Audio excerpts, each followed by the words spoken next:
Halo, perkenalkan, nama saya Komandika Widiantara dengan NIM 190555150, mahasiswa program studi Teknologi Informasi, Fakultas Teknik Universitas Udayana. Pada kesempatan kali ini, saya akan membuat yang namanya kursor pada database. Sedikit menjelaskan kursor. Kursor adalah fitur dari stored procedure yang mampu melakukan iterasi sepanjang row data dari suatu tabel. Nah, penggunaan kursor ini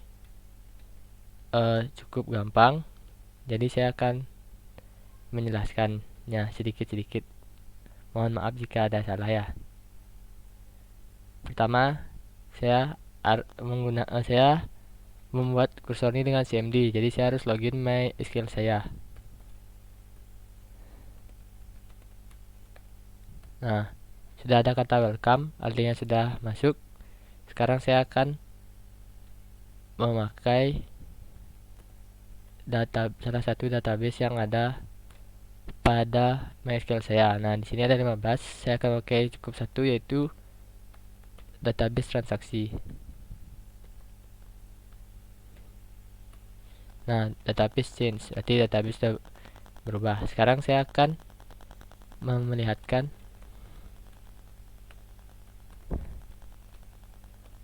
tabel yang ada pada database tersebut. Ada 4 tabel. Untuk pembuatan kursor saya memakai tabel barang, tabel beli, dan tabel tujuan. Pertama, untuk tabel saya akan melihatkan field dari tabel tujuan.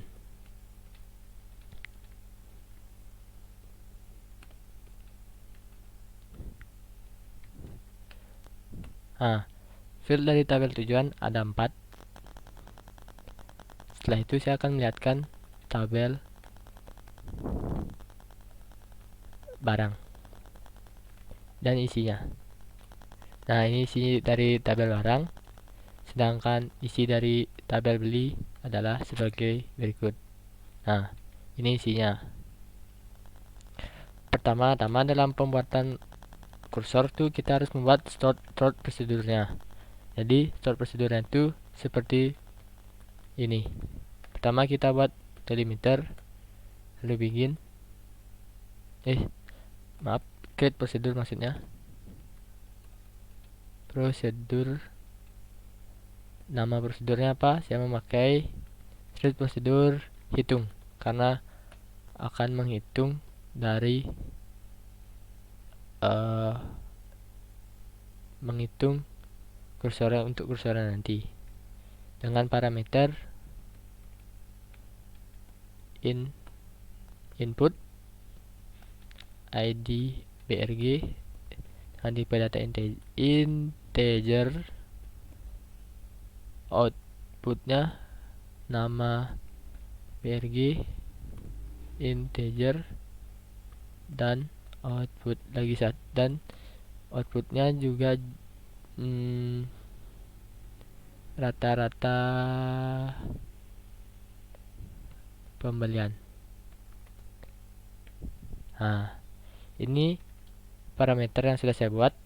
Oh ya, sebelumnya saya akan menjelaskan output nama barang ini adalah nama barang dari ID barang ini dan rata-rata pembelian. Maaf, ini bukan nama barang, maksudnya ini adalah jumlah, karena nanti outputnya ini akan masuk ke TB tujuan, yaitu pada entitas atau field jumlah transaksi beli, yaitu berapa kali dia pernah transaksi barang tersebut dan rata-rata pembelian dari barang tersebut berapa sih, itu yang akan saya buat.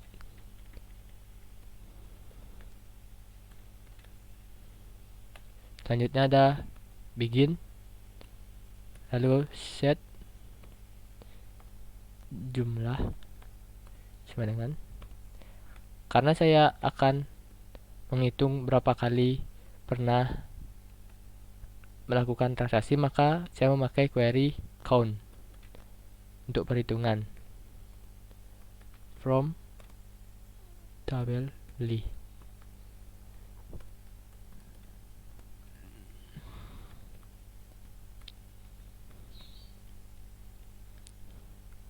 Nah, ini saya men-set jumlahnya, yaitu select count ID barang from tabel beli where ID barang sama dengan ID BRG. Setelah itu saya men-set juga rata-rata pembelian, yaitu saya menggunakan query AVG karena saya mencari rata-rata.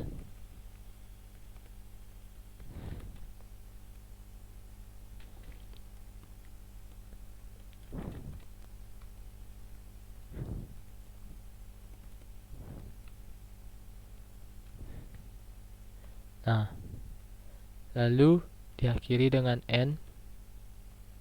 Oke, berarti kita sudah berhasil membuat stored procedure untuk kursornya. Selanjutnya kita langsung ke pembuatan stored procedure. Nah, stored procedure ini harus diawali dengan delimiter. Delimiter sudah saya buat. Lalu setelah delimiter create prosedur.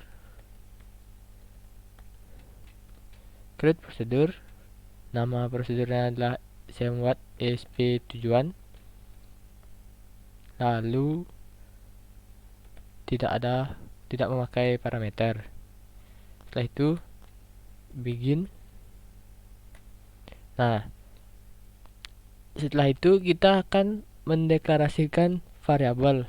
Nah, dalam pendeklarasian ini kita harus urut dari variabel biasa, kursor, dan handler. Pertama, variabel biasa, declare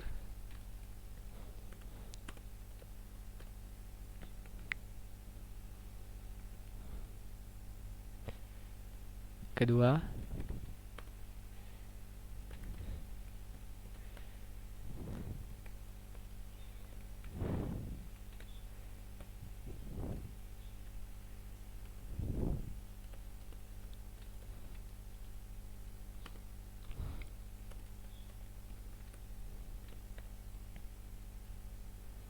Nah, untuk deklarasi variabel selesai, nanti saya akan menjelaskan karena dia berkaitan dengan di bawahnya.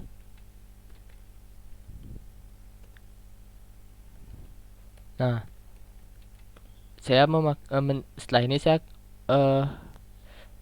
mendeklarasikan kursor. Nama kursor yang saya pakai adalah plot record. Lalu menambahkan tipe datanya kursor. Dan saya akan mengambil data ID barang serta nama barang yang berasal dari TB barang.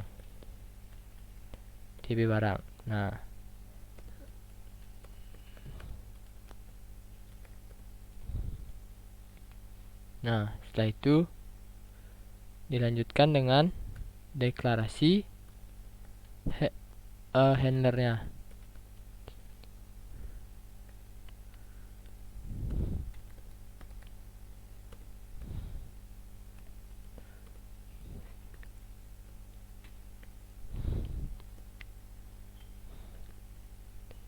$2000 set selesai dengan 1. Nah, maksud dari SQL 02000 set selesai 1 yaitu 02000 ini akan membaca data sampai row terakhir, sampai habis pada tabel yang akan dibaca. Sehingga jika sudah selesai dibaca sampai row akhir, maka variabel selesai ini yang default 0 akan diubah menjadi 1. Lalu saya menambahkan truncat TB tujuan karena tabel temporary yang akan menjadi hasil kursor itu harus tidak boleh ada isian atau data, sehingga saya menambahkan truncate tb tujuan agar otomatis dan tidak perlu lagi manual untuk truncate terus. Lalu open prod record untuk membuka kursornya. Lalu ada sedikit looping while not selesai do, maksudnya ketika selesai masih sama dengan 0, artinya jika selesai itu jika masih belum membacanya itu belum sampai row terakhir, maka fetch prod record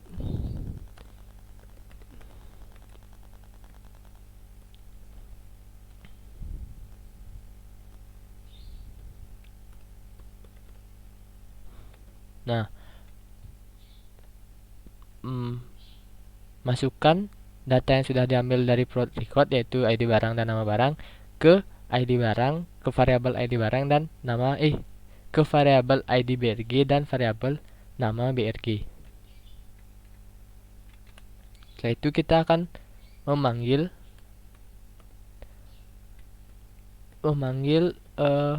slot prosedur yang sudah kita buat, yang ini, yang di atas ini, yang dengan namanya sp-hitung dan parameternya.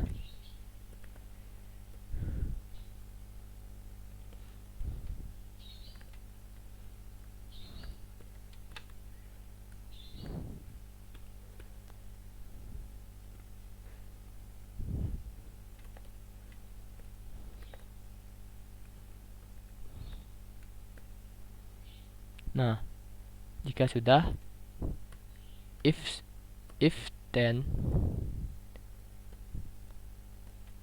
if not selesai, then jika belum, maksudnya di sini jika belum selesai sama dengan 0, maka insert into tb temporary yang sudah kita buat tadi, yaitu tb tujuan dengan nilai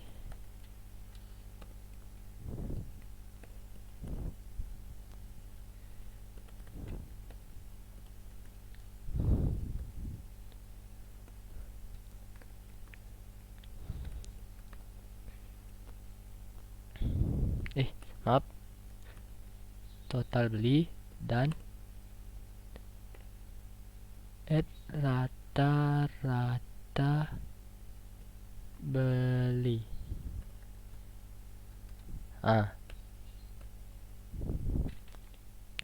Sini insert into tb tujuan values ID BRG, yaitu ID barang yang tadi diambil, nama BRG yaitu nama barang yang diambil dari tb barang, total beli yang diambil dari store prosedur sp-hitung, dan rata-rata beli yang diambil dari store prosedur sp-hitung. Jika sudah, tutup if dengan end if dan tutup while dengan end while. Lalu close kursornya, prod record dan end. Oke, sudah berhasil.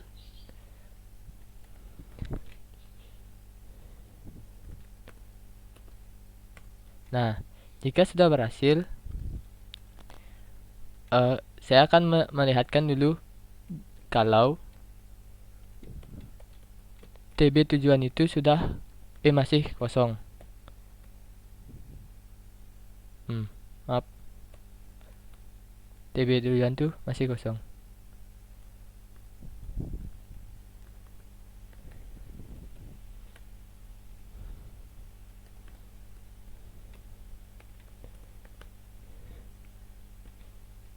Tujuan.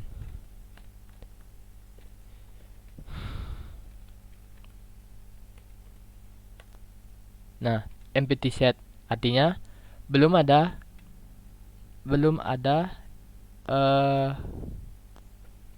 isian pada tabel tersebut. Sekarang untuk memanggil kursor tersebut kita tinggal call nama kursornya.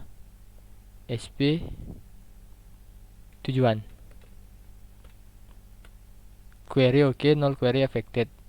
Sekarang kita buka TB tujuan.